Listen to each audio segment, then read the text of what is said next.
Now, one of the things that guys can get hipped up to, women can also get hipped up to, that people can be more willing to do, is this kind of all-in enthusiasm. You know, it's not like an idea disembodied from your physical body or your relationship or your life in the world, you know, the palpable, tangible you. It's very connected to that, to be lit up, right? To be turned on. Women have a huge appetite for that kind of exciting engagement with a guy. And sometimes guys kind of slow it down or kind of drag it down, or, you know, that kind of stuff. And, you know, women do that too. But, you know, it's a big part of what women are communicating and asking for that they're often not so direct about. Mm-hmm. The worst thing in a new and exciting stage of relationship is boredom, right? You know, if it's boring, like, it's not going to go anywhere. So when you're getting with somebody, when you're checking each other out on a first date, when you're hooking up, when you're at a, you know, online dating event, or you're meeting somebody at a bar, bars can now be open outdoors. It's kind of fun that, like, every bar is now outdoors. Mm-hmm. You know, that kind of excitement, that kind of visceral exchange of energy is really imperative. Yeah, so especially guys, you want to give her an experience to remember, even if it's like way more intense than she thought it was going to be, or was like, you know, you want her to remember you after that first date, rather than like, okay, you know, he was nice and he was pleasant, and you know, what was his name? You know, you don't want that. You don't want that. You know, there's a new couple that I started coaching this week, and it's really great because they've been married for together and married for a really long time. You know, each other's first everything, and they have a little baby and all this stuff. And so they want to get more juice and excitement into their relationship.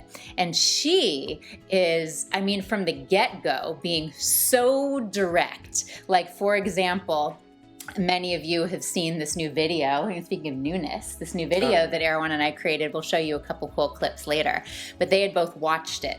And I said, you know, what part did you like, or what stood out? And she goes, I liked the extended orgasm. And she looked at him and just beamed him. And it's like, this woman wants some action and some motion, and she's not being shy. And she was at the same time being so loving about it. So it's a good thing to do. Yeah, you know, so, you know, we talked about guys really bringing that, but the truth is, ladies, you know, you're really the ones with that energy. You really are kind of the source of that in a certain way.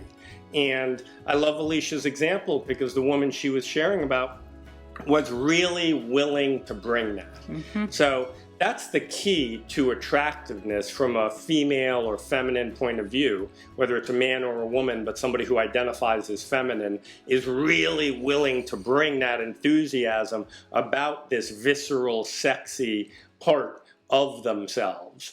And then as a guy or somebody who identifies as masculine, really being able to encourage that and support that and channel that. That's really what bringing the flowers is all about, or bringing her to an amusement park or an ice skating rink or something like that. It's all about getting that circle of energy going.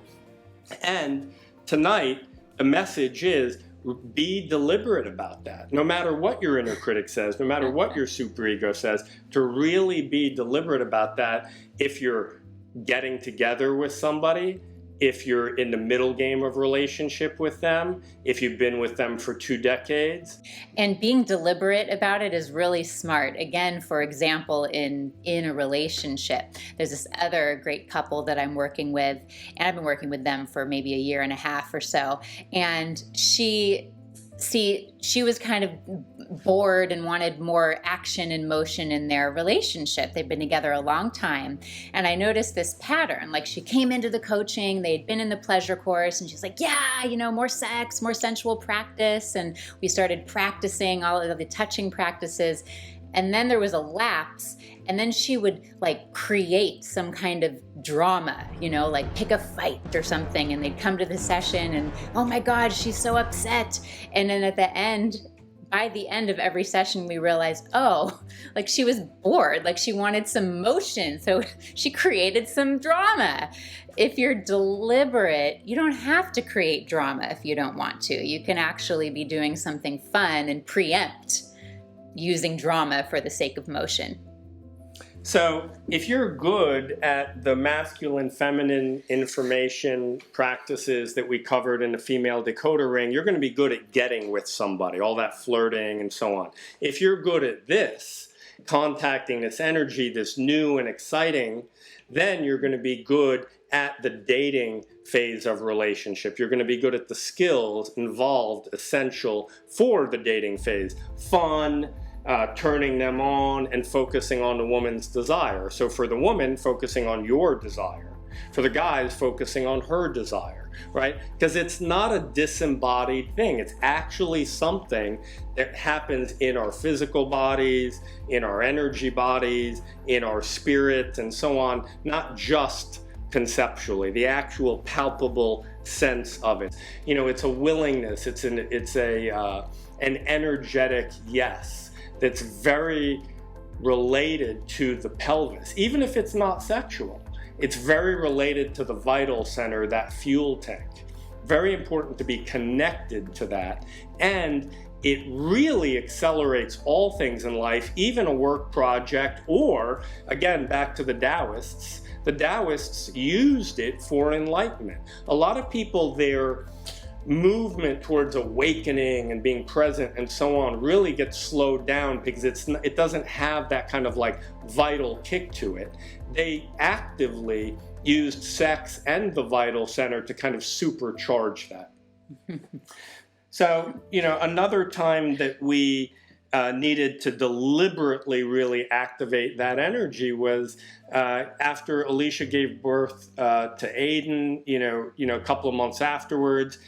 We noticed, God, our sex life is kind of slowing down. And then like about 4 months later, we noticed like, ooh, it's slowing down even more, right? So my job was really to tell the truth and say, hey, this is happening. Like, let's be more intentional about our practices.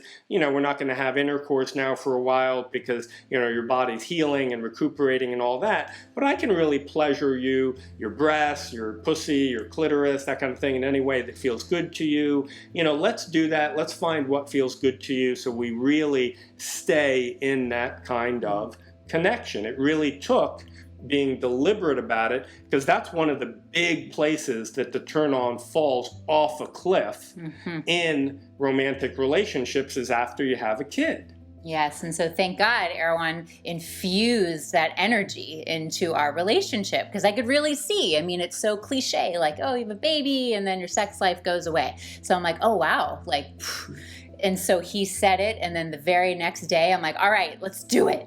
Let's just do it.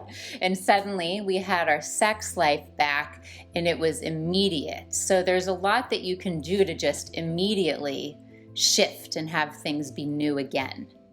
And it's not always me who plays the facilitator role for that, and then Alicia adds the juice. In fact, every morning, Alicia initiates our practices. I'm a night person, so I'm up till, late at night watching all kinds of crazy stuff on Netflix, and then it's morning time, and Alicia's awake and perky and all the rest of that. And so she comes over to me and she puts her hands on my body every morning and just blasts me with energy, and I can feel myself like, it's like coming alive. I kind of need that. I've got some difficulty in my hip, so she kind of rubs and pushes on my hip a little bit, and it's like my body starts to feel good, my energy starts, it's kind of like she resuscitates me. It's sort of like Frankenstein, where the electrical bolts go through his body, and like, she puts that into my body very deliberately, and then, within 5 or 10 minutes, my finger's on her clitoris and we're getting that circle of energy going. So this is a very important skill to have. Sensual practice is a very important practice to have for your romantic relationships. It's absolutely necessary in the dating phase. In fact, if you don't do it in the dating phase, you're probably not even really dating somebody, but it's kind of a given in that phase, and you want to carry that over into the further stages of a relationship. And if you're not in a relationship yet, you want to kind of know, forecast that, tell my dates, I love ice skating rinks and I'm learning about extended orgasm and so on. So, so your prospective partner kind of sees, this is a person that things could get really exciting with, that things could get more and more exciting with them. And you can also use it completely for yourself. It's equally valid to vitalize yourself and energize yourself. In fact, again, back to the Taoists, they largely used it for that. They were fans of sex, but they were greater fans of enlightenment, so they called it self-intercourse. Makes me think of another example, a sex example, of course. So Erwan and I were, I think we're at this point, we're in the committed relationship. But anyways, we went on a date. We went to the movies. There was no one in the movie theater. It was this random time. So I was like, hey, I'm going to give you a blowjob. And then he's like, he's like focused on keeping us safe. And like, is this, all right, baby, all right. So I gave him the best short blowjob. And that date went from like cool and fun, we're seeing a cool movie, to like, wow, really exciting. Yeah, and this was maybe it was when we were kind of dating. So you can do these little things and just deliberately bring that spark in. Now, a lot of traditions say, okay, we should just be in love with God and not with each other and not have sex and all the rest of that. I don't know many people who want to do that. I think that's a terrible mistake. I think that the romantic and sexual and friendships and family relationships and all these kind of relationships are expressions of that and precious in their own right.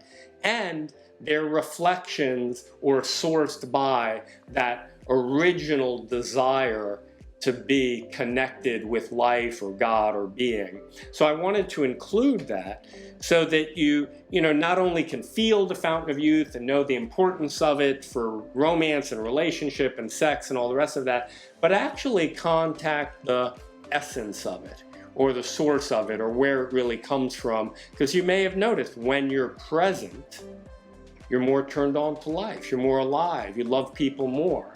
And if you're present in all your parts, you're also more attracted to whoever you're in a relationship with or want to be in a relationship with.